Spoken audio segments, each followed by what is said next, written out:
I'm Dr. Thomas Maples, and welcome to A Sacred Journey. I'm honored that you chose to share your time with me today, and I hope that you will be able to get a little bit of insight as it relates to the beautiful mysteries of life, parenting, and our individuation process that the miracle of life affords each and every one of us.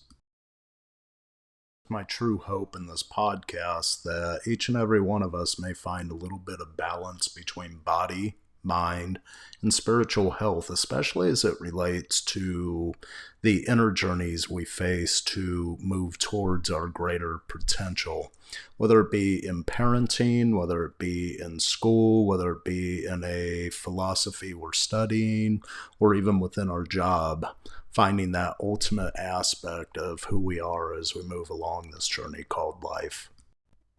Today's topic is practical parenting for a positive future generation. How can we parent the next generation to create a more positive outlook away from this negative skew that we were talking about last week, especially as it relates to everything that is portrayed in media? This has always been a topic that has particularly interested me because even before I undertook the journey of becoming a father and being a parent to my two wonderful boys, I studied developmental psychology through the doctoral level, and the thing that really stood out to me in that journey was how our adult development seems to really coincide with the tasks we undertake to raise the next generation to become successful beings. Even in my private practice, I always hear that there's this chase for happiness per se, and that parents in particular, they want their children to be happy. Now, what does that mean? Does it mean that we only face the aspects of the positive, or does it mean that we help prepare them for the negative? Or is maybe there a combination between the two? In today's episode, let's begin to explore a philosophy of parenting. Now, this isn't an ultimate guide in that I believe that we develop as parents along the same line as our children develop. We have a different trajectory along the timeline, but we tend to develop in parallel unison with them. And so a few things that came up to me was a few wonderful quotes, especially as it relates to children and how we can interact with them. The first one came from former First Lady, Lady Bird Johnson. And she cites that children are likely to live up to what you believe of them. Children are likely to live up to what you believe in them. The second quote that really struck out to me when I was preparing for this article was from anthropologist Margaret Mead. And she wrote, "Children must be taught how to think, not what to think." Again, children must be taught how to think, not what to think. It takes a village to raise a child. A former teacher colleague once told me that, and until I became a parent myself, until I undertook that journey called fatherhood, I couldn't quite grasp what that meant. It sounded good, especially as it relates to working with parents, whether I was a teacher or a therapist. It takes a village to raise a child. But what does that mean? Well, parenting is a collective affair. It takes a number of people. It takes teamwork. It takes, hopefully, two parents within the home. And if two parents aren't possible within the home, maybe there's an ancillary support system that is present to help raise children to become successful individuals, to navigate not only the hard times, but be welcoming for the good times. This creates a need for shared vision or shared direction to take place in between the team members that work with children. And that shared vision needs to come first and foremost from parents that have their children's best interest in mind. Now, I speak specifically with this population of parents that have their children's best interest in mind, not as a means for isolating one parent from the other or one group of parents from the other, but really to begin to draw attention to the fact that there are some individuals that are out there that are highly ego driven that may not have their children's best interest in mind. And if that's the case, then that really is a specific set of values that those individuals will teach children that they will ultimately end up replicating. This is some of the shadow aspects present in parenthood.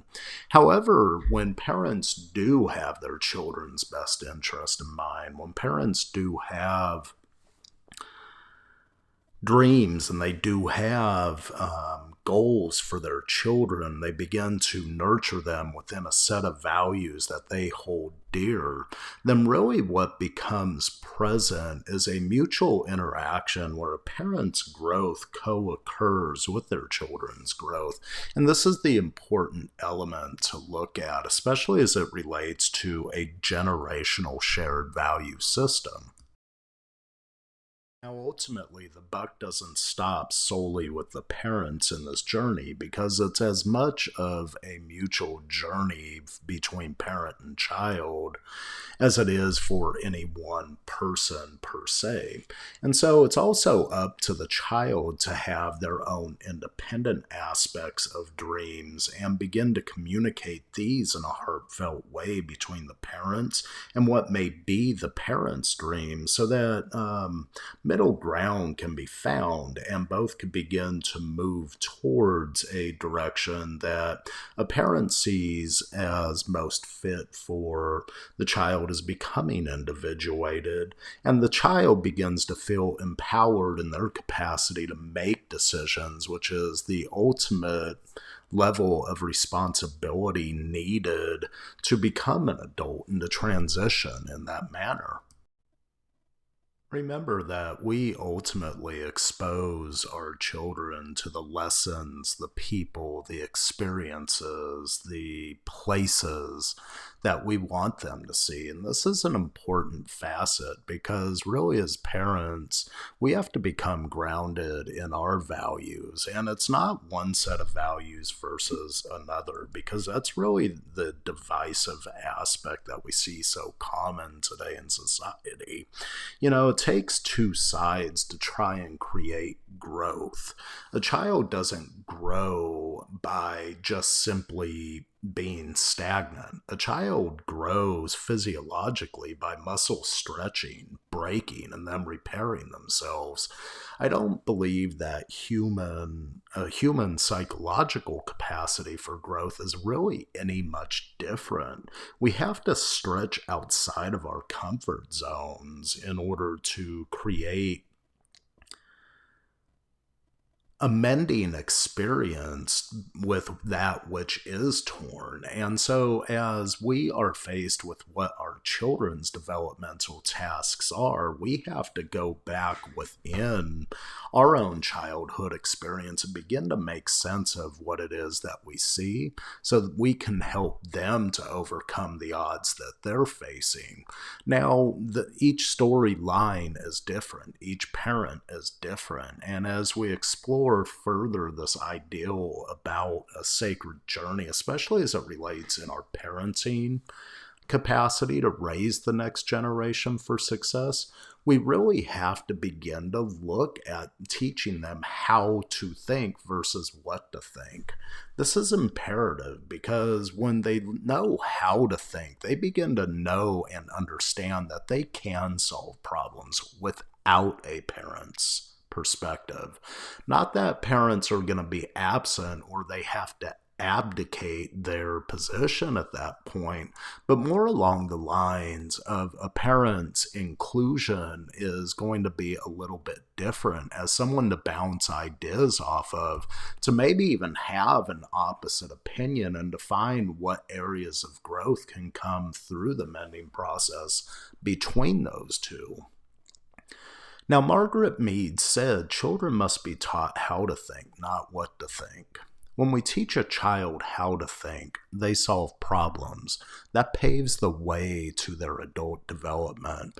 And I wonder just what will happen if we begin to focus the education on values, teaching them how to create ways to think as a means to solve problems versus just toe a line. In teaching them how to think, they have this capacity. They have the capacity to go within and see what is present, hopefully to make sense of what is there and to find middle grounds, because the how is not necessarily going to be a uniform or unipolar position. The nature of growth and progress within itself includes division of opinions, but also includes a mending towards a middle path between the two poles. As Lady Bird Johnson said, children are likely to live up to what you believe of them. How much faith and how much belief are we instilling to the next generation? As I heard what I said, instilling, I realized I wanted to say instilling, but ultimately I said stealing. I wonder if we're stealing something away from them when we don't give them a sense of belief. This is food for thought. Maybe we can help children live up to what we believe in them and teach them how to think. So hopefully they could solve many of the problems that we have been given as inheritance from our parents' generation. And hopefully we could choose to stop that inheritance pattern moving forward to the next generation. Blessings, and with love and respect, my fellow parents.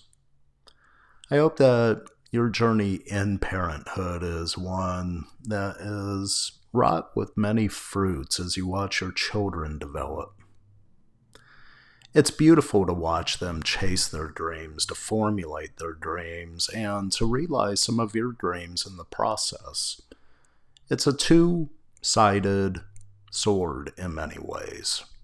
We create experiences for them, and in turn, they give us experiences to remember.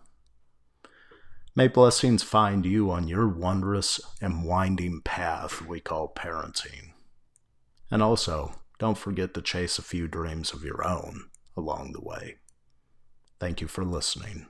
And if you have any questions, please feel free to leave them in the comment. I'm more than happy to answer them within the context of our podcast. Thank you.